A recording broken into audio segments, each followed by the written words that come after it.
No food, no water. Come on, Rain. I'll be utterly alone. No contact with the outside world unless my life depends on it. My progress will be assessed and interpreted by international survival experts.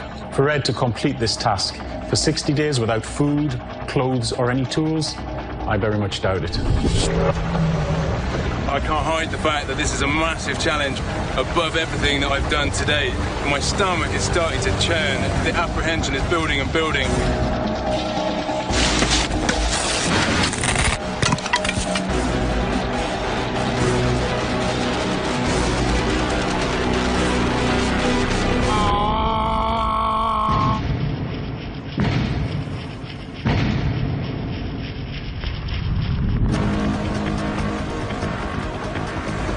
First time we've got up close, we've just come through the reef into the lagoon. Feels amazing to be here, I have to say. No one's ever survived 60 days on a desert island without any tools or clothing. If I make it, it will be a unique achievement.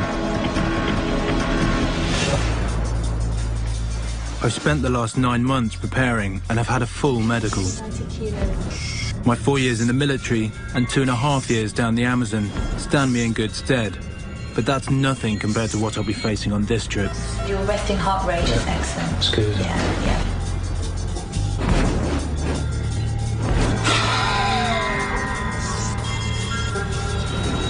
You've got a good rate, good rhythm, perfect ECG. Happy days. But it's not just a physical check. The biggest challenge I face will be the solitude. Have you felt down, depressed or hopeless? No, not at all. Given the all clear by the doctor, I've travelled the globe learning new survival tips. Make your fire. Okay, got you. Lighting a fire without matches is tough, but mastering it will massively increase my chances of survival. The smoke is coming. And then you put that in a little tinder bundle and blow on it and... And the Aboriginal Australians have shown me some of their ancient techniques. Come on, hands. I'll soon find out whether these techniques will help keep me alive on the island. But the hardest part will be the isolation. As much as it's about preparing me physically, it's all about preparing me mentally. I've only ever spent 3 days on my own before. Aboriginals spend months alone on walkabout. So they've shown me how to focus my mind and prepare mentally. And what creates apprehension, because there's something that feeds that we really want to try and let go of, which is mud. 60 days is a long time to be on my own. And I know isolation could make me depressed and affect my ability to think and act rationally. Irrespective of what one might believe in, that was really nice. It felt really cleansing.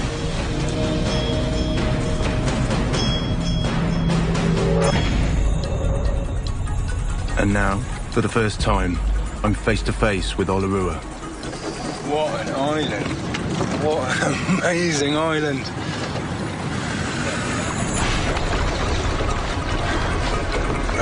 No amount of training could have prepared me for this moment.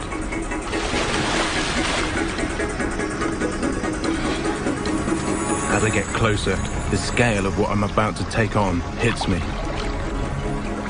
I can't quite believe I'm doing this. I think the adrenaline is just flooding through me so much that I can't quite work out whether I'm happy to be here or not. From now on, if I struggle, it's down to me. If I thrive, it's down to me. Ow.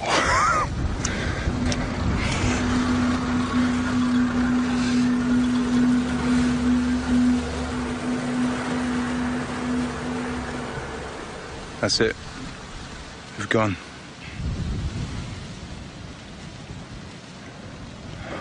That is a weird feeling. I am completely on my own now. That is quite a scary thought. I need to keep calm and prioritize. Water is the most important, followed by shelter and food. Filming everything myself is an added pressure. I'll be using up to 3 cameras at a time so you can see exactly what I'm facing. I'm up and running filming-wise. Clearly tonight, I'll sleep in very, very basic conditions, but my aim for the whole project is to evolve.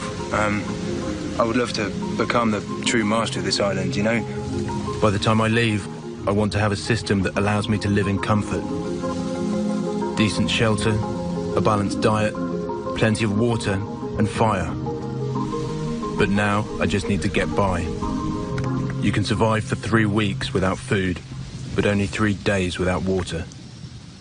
So that's my main priority.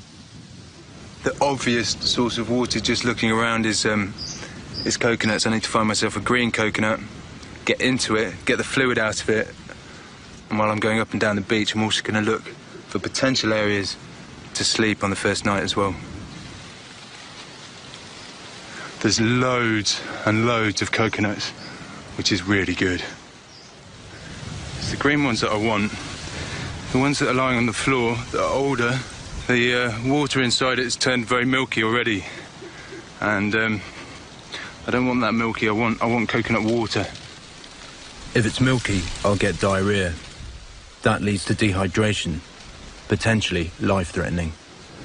And I found quite a low coconut tree here, which I'm going to try and use.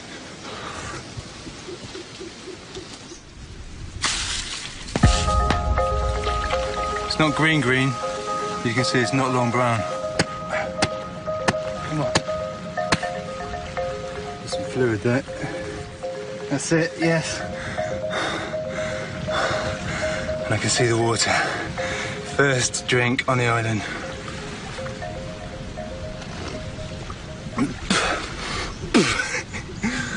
Through a load of husk.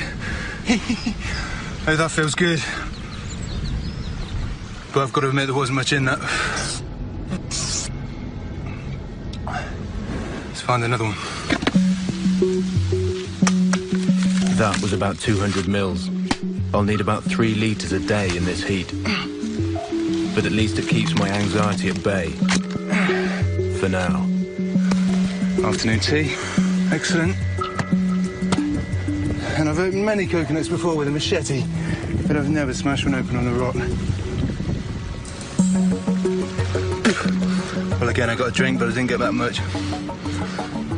Let's move all the kit. Making survival plans is one thing, but the reality is a lot harder. I've only been here a couple of hours, and being alone is already hitting me hard. I'm going through waves of panic, I completely admit. The consequences of not being able to find the immediate survival priorities are dire, you know? I have these waves of fierce panic. Stafford, get a grip. What's wrong with you? What is wrong with you? There's a big problem in any type of survival situation. As soon as you start panicking, you're going to make mistakes. When you're in these situations, it's like you're sitting on the edge of a knife over a chasm. If you fall off, you're done.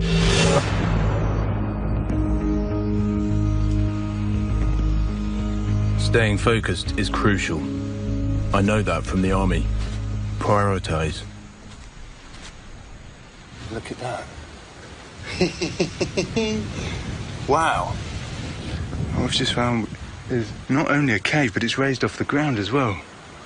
That's going to be fairly well protected. That I like. Shelter for night 1, sorted. Conquering this place is going to be a lot about little pats on the back. And that is my first little pat on the back. Well done, Ed. We have a cave. We have a cave! Excellent. Okay.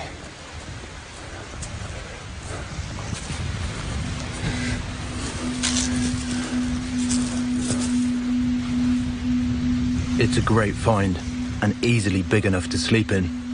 Good news. Staying positive is essential for survival. I've got to remember to calm this down the whole time. This is where panic comes in. This is where worries come in, anxiety comes in. I've got the capabilities to look after myself and survive on this island. The sun's going down. I need bedding. A bit more like this and I'm going to have a cosy night. Eaten over half the coconut. Should we be switching into night vision mode yet? That's not bad. I'm using the infrared as a torch. If you've got a camera and it's got infrared on it, then why not, after dark, use it as a torch? I'm not stupid. It does feel warmer. Okay, man. I will see you in the morning on day 2.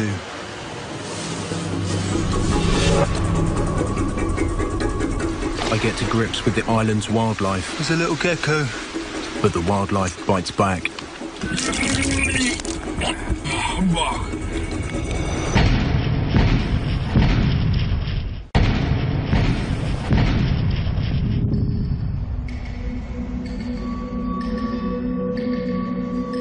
I'm at Stafford, and I'm marooned in the Pacific Ocean with no food, water, clothes, or tools. I want to see if I can survive alone for 60 days. Olorua, part of the Forbidden Islands, is remote and uninhabited. I've just spent my first night in a cave on its western shore. On the way, I'll scout around for more resources. Okay, this type of tree, if it's not beach hibiscus, is very similar. You can strip the bark off to make really, really tough cordage equivalent. It just strips off. I can build a shelter or a raft with this, but right now, I need to protect my most important bits. So I'm just going to grasp and then the strands of the beach hibiscus going down. In the fierce midday sun, burn time is less than 10 minutes. That's ridiculous, Ed.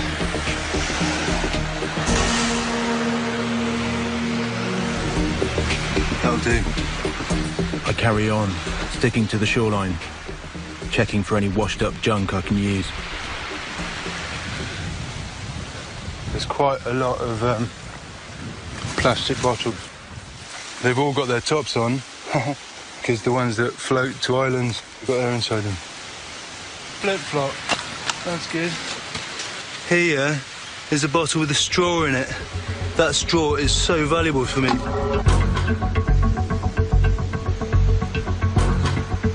This is definitely the drop box. Okay, this is just a swap around of used stuff and dead batteries to fresh CF cards and fresh batteries. It takes less than an hour to do a circuit of the island. That's a perimeter of about 3 kilometers. I've now got my bearings. When I return, a few snails, a gecko, and some coconut is not enough calories for the day. I don't know if it's a healthy thing to eat a gecko. It's opposite tastes sharp or bitter. It can be very, very dangerous. You know, he can get really, really sick. He can die.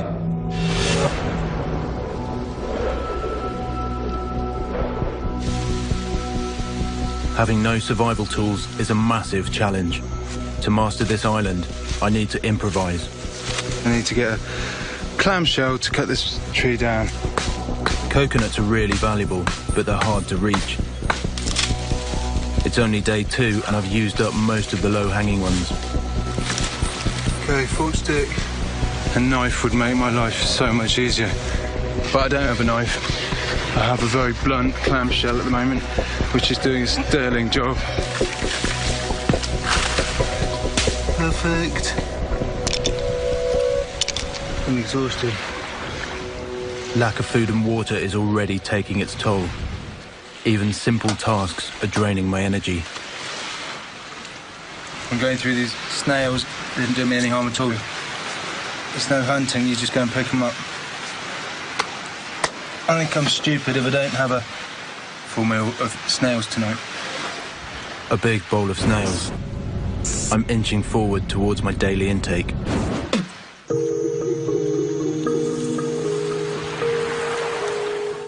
when you've got nothing, absolutely nothing, your whole day seems to be spent up maintaining status quo. I'm going to have to set myself such small goals to achieve each day to keep myself going. But just keeping going is about to get really tough. How sick again.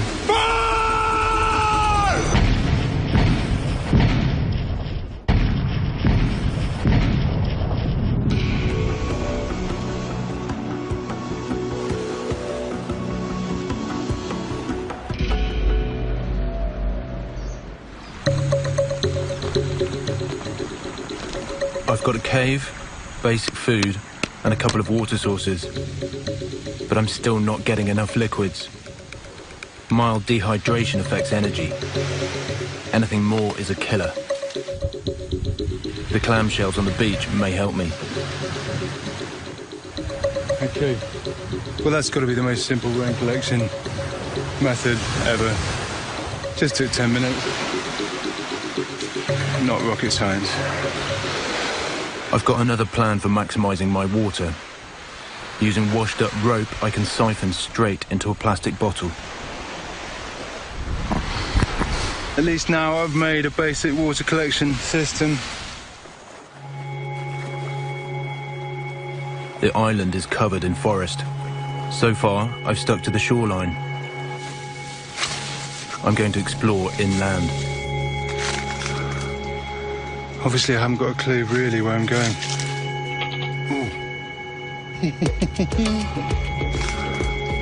Definite food. Meat, proper meat. Feral goats. Meat. Rich in iron. I'm determined to hunt, kill, and eat one. But I'll need weapons, and most important, fire. After another 20 minutes, I reached the highest point on the west coast. Well, that's phenomenal. You can see the reef going all the way around. That's amazing.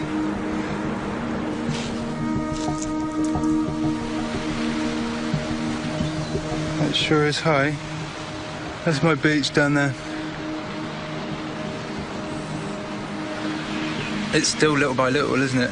You know, I've got through today eating 30 snails. It's all well and good being naively romantic about, oh, I just want to live next to nature.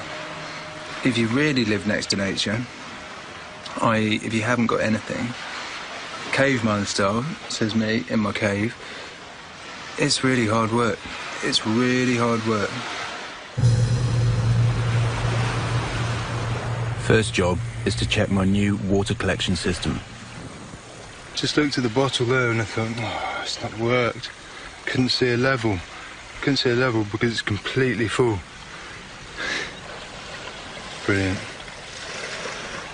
That's half a litre. That's a good start to the day. Yes. Food, shelter, and water sorted. Next on the list, fire. I need to try and find a bit of wood for a bow. To make a bow drill. I need a branch with a V in it that's curved. The Aboriginal Australians have shown me how they make fire by friction. But you need the right sort of wood and technique. Quite bow-shaped. Enough, anyway. The bow is used to rotate the stick or the drill quicker in the hearth to create a glowing ember. Solid. One bow. So I have three parts to my fire drill. So far I have the bow, which is over there, I have the drill, I have the bit that goes on top of the drill. But what I need now is a hearth. Can't tell you how long it took to get over that initial feeling of panic being dropped off here. Nothing could have prepared me for that moment when I suddenly realised I'm on my own.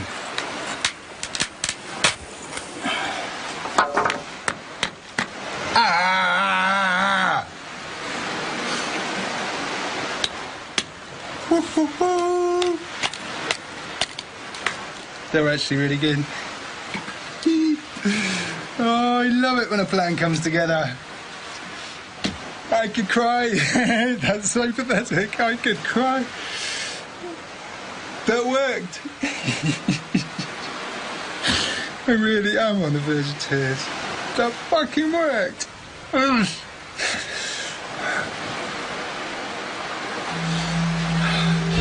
He's undergoing a lot of stress and trauma and emotional pain, and that's starting to come out now. So he's crying for a number of reasons, not just because he's happy that he just broke this stick in half. The survival experience is like life on steroids with ups and downs, but incredible peaks and incredible valleys.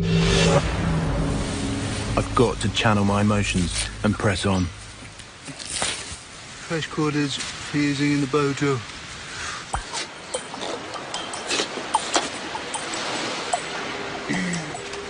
No. Yeah. Fireplace. Making a fire alone is tough. I can't find the right wood, and I'm not sure which technique will work best. See that smoking?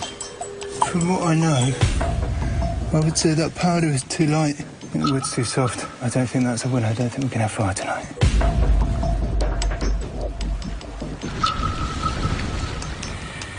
In the morning, there's more bad news at my water seat. You can see all the wasted water down the rock face. The wick's not working. There's less than 100 mils in there. But it's not a very welcome start to the day. Water is becoming a huge problem.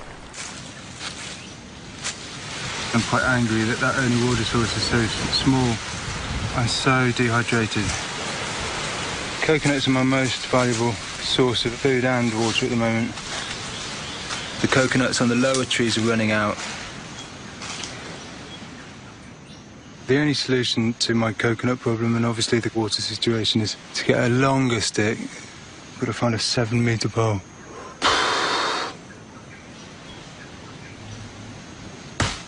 It takes 40 minutes to chop it down with my clamshell. Yes!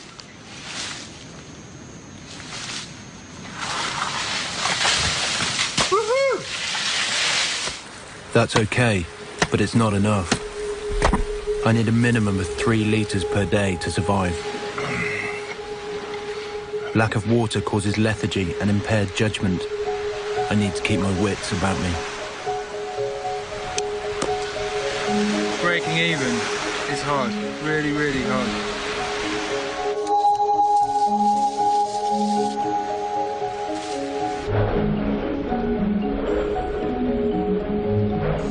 It's only day 6, and I feel this island is getting the better of me. A fire will change that, but I can't find the right wood to make an ember. And the bow keeps breaking, so I'm trying some washed up rope.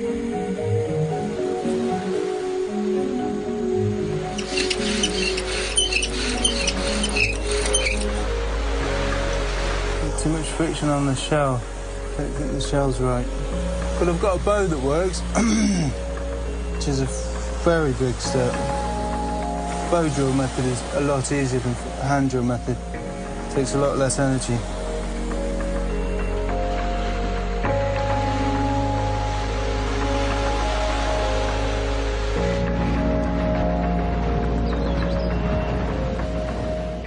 This is a massive, massive project to do well. It isn't easy, and yes, I suppose I did underestimate it, but do you know how long it takes to cut down one tree with a bit of clamshell? I'm annoyed that I can't find the trees that they told me they could light fires with here.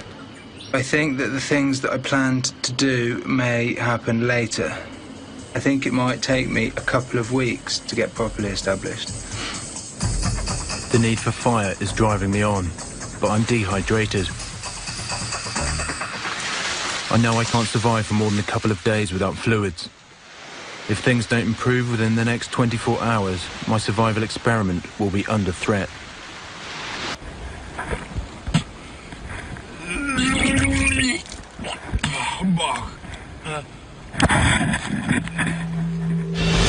Eating raw snails every day would undoubtedly have been one of the causes for Ed's illness on the island.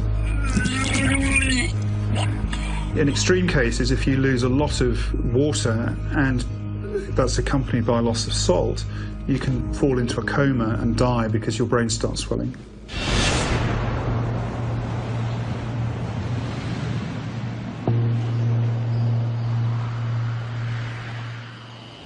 I couldn't eat supper when I got back here. I felt sick. I felt very, very, very weak and nauseous. I need water, I need water, I need water, I need water. This is stupid.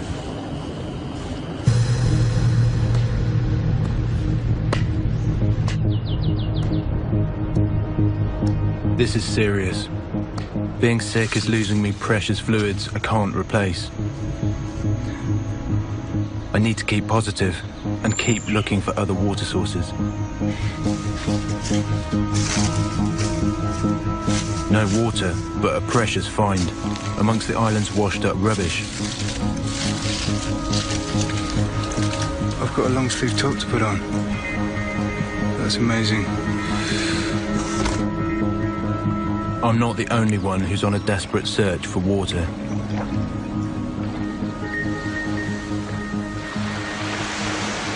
Needless to say, goats have been here and they've knocked over the water. In search of water themselves, probably. This one had the lid on it, gratefully. Goes without saying, doesn't it? The last thing I need is to come back from a camp dehydrated. Again, not the best news, really.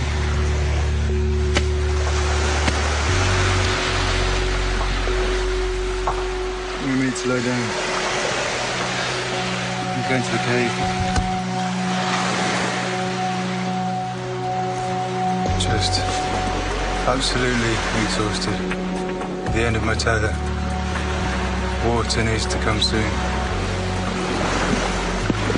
Nothing. I feel sick again.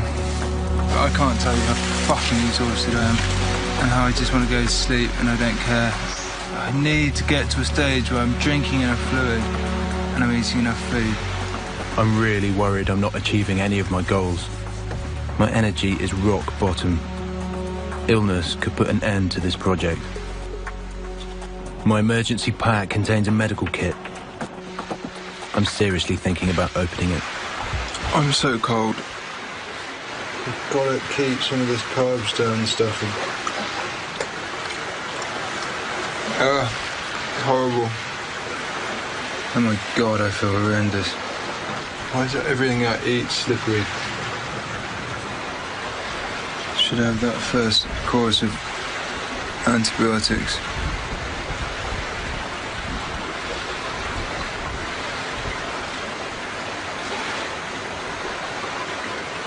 Maybe I should. I don't care about breaking open the kit anymore.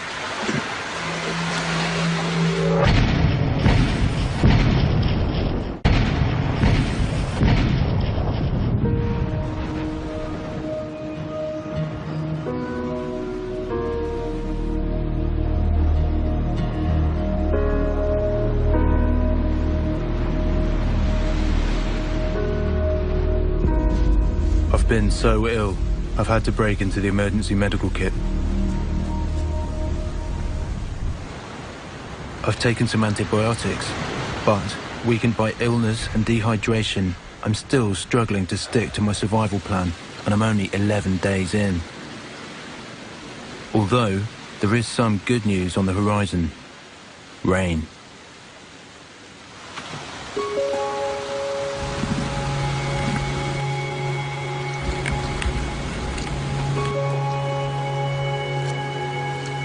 That's a pretty special moment. 2 full litres of fresh water. Drinking freely. Drinking freely, Edward.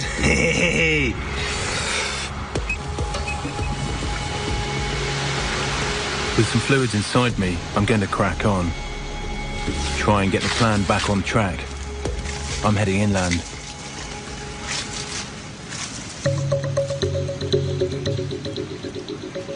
This leaf here is the leaf of a taro plant. Taros have a nice big bulbous root on them that you can eat. And they're a great source of carbohydrate, which will help boost my energy levels. So the potato, got 4 potato-sized root vegetables. Can't tell you how good that is. I haven't got far yet, but I've got a plan. And then this rusty lid is most definitely the sharpest blade I've got. I was just wondering if I could chip these and then leave them in the sun.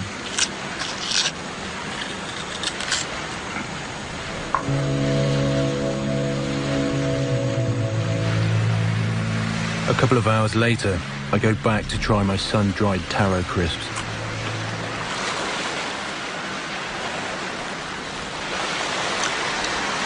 And they're crunchy and edible and slightly salted, not surprising because they're washed in seawater.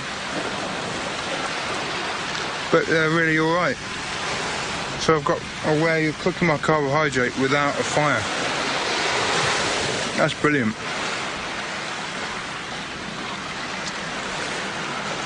Do you know what? I needed something like that today. I needed something to go right. Well, it's the difference between having a packet of crisps and eating a potato straight out of the ground. You wouldn't eat a potato straight out of the ground.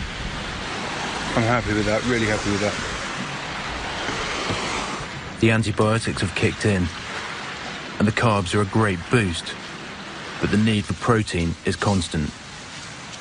I'm gonna see if I can just invert the top bit of this bottle so that I can put it inside this so that fish can swim in and less fish can swim out. So you've got the bottle top going in, the top half of the bottle going inversely into the bottom half.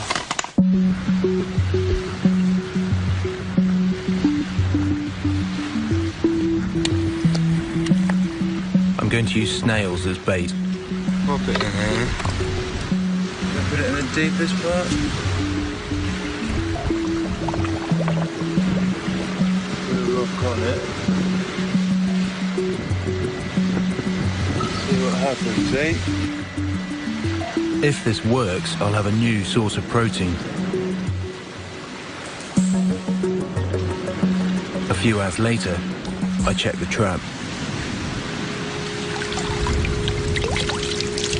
Oh, wow. Oh, that's amazing. I've got loads. 7 or 8. It's proper protein, isn't it? They're not really fish. They're loaches. They're the things that you buy for fish tanks that clean the gravel at the bottom. They're a bit ugly and eat shit.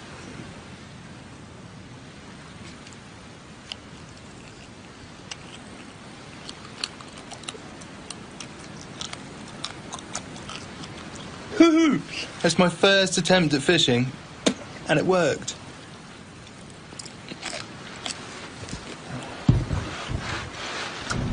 That end slice, it's just meat on both sides.